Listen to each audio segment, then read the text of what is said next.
there, I'm Amy Connell. Welcome to Graced Health, the podcast for women who want simple and grace-filled ways to take care of themselves. I'm a certified personal trainer and nutrition coach who wants you to know your eating, movement, and body don't have to be perfect. You just need to be able to do what you're called to do. This is another episode of Ask the Trainer, where I have where I answer questions you may have about your eating, movement, or how they work together. We are in the middle of a series focused on track workouts. If you did not catch last week's episodes on why I want you to try a track workout in the first place, go back and listen to that. It is in the show notes. But today I want to talk about something that you may not even know is something that you need to know. But we don't know in things until we don't know that we don't know them. And then we know them, if that makes sense. Anyway, let's talk about track etiquette. Now, the first time I was ever introduced to track etiquette, I was doing a track program, just kind of a speed work program at a local high school. And there was this fantastic running coach who just really broke it down for us and helped us understand all the ins and outs of track workouts. And those have always stuck with me.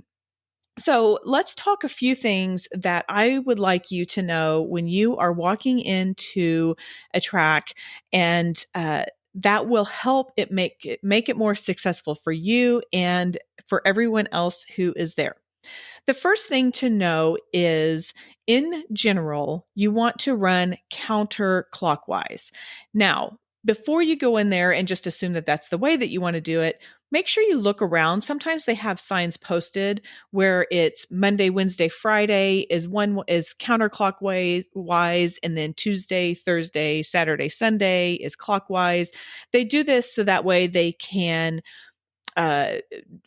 so the track does not wear down as quickly. Just look around and see if you see any signs for that and obey the signs. But in general, counterclockwise is the way that you want to go. Now, there are typically 8 lanes in a 400-meter track. Lane 1 is for the fastest, and then it moves out into lane 8. Now, I'm not talking about like seating and heats and all of that for events. I'm just talking about in general use for the track. If you are coming with a friend of yours and you guys are just kind of planning on running around for several miles, then I recommend going in maybe lane 5 or 6. Now, granted, if you do that, then you're going to be doing more than 400 meters around the track, but that's okay. It's not significant unless you're doing miles upon miles upon miles. And it will also keep those first few lanes open for those who are going to be moving a little bit faster. So lane 1 is better for those who are going to be moving a lot faster. Lane 8 is more for a slower. Now, the speed work that I have been doing, just for whatever it's worth, I typically go in about between lane 4, 5, and 6, where I run the straights. So I'm running for 100 meters in the straight section, and then I walk the curves. I've just given up one of my track workouts I'm going to share later, but that's one of them. Anyway, I do that. And so I stay kind of in the middle of the width, because that way it allows people to run past me. And then I may be passing people who are just walking or running a little bit slower. And so we're kind of doing a back and forth type thing. But that's the general rule in terms of speed. The other thing is, learn what the public hours are for that track. Probably it is multi-purpose and multi-use. So you may have programs that are using it. You might have schools that are using it, and the hours should be posted either there or somewhere online. And so just educate yourself. If there is a huge team, whether it is school related or club team that's practicing, then typically the coaches, I shouldn't say typically, but my experience is coaches don't care if you're on there, but go in lane 8. Don't start taking up lanes 1 through 5, especially because they're going to be working with their athletes on there. And if possible, go up to the coach and say, hey, I'm just wanting to run around, or I'm just wanting to walk or do some sprints. Do you mind if I go on lane 8? And hopefully they say yes. I mean, I guess just kind of gauge that, but just be aware of hours that are available for public use. Another one is whatever lane you choose to go in, stay in your lane. This is for your safety. Just like when we drive a car, we want to stay in our lane and not just mindlessly go in between the lanes because we could get hurt. We could get in an accident. Same thing on the track. If you are walking, say in lane 6, and if someone is coming up and doing sprints and they're in lane 5, I mean, if it's a crowded track, then they should be staying in their lane. But if you just wander over, there's a really good chance that someone could be coming up behind you and you guys are going to collide one way or the other. Nobody is going to be happy with that. Just make sure that you stay in your lane. Just like when you're in a car and you look over your shoulder or you look in your mirrors, and if you're lucky enough to have the blind spot monitoring and you make sure that no one's coming up, do the same thing on the track. If you're going to switch lanes, just look behind your shoulder, take a quick look, and make sure that nobody is coming, because we do want to stay safe when we are out there moving.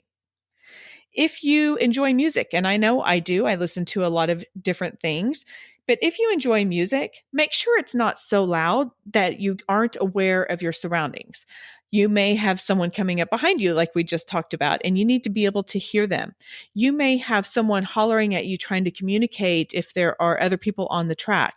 Just be aware of your surroundings, and the best way to do that is just not be blasting your music, so loud that you can't hear anything.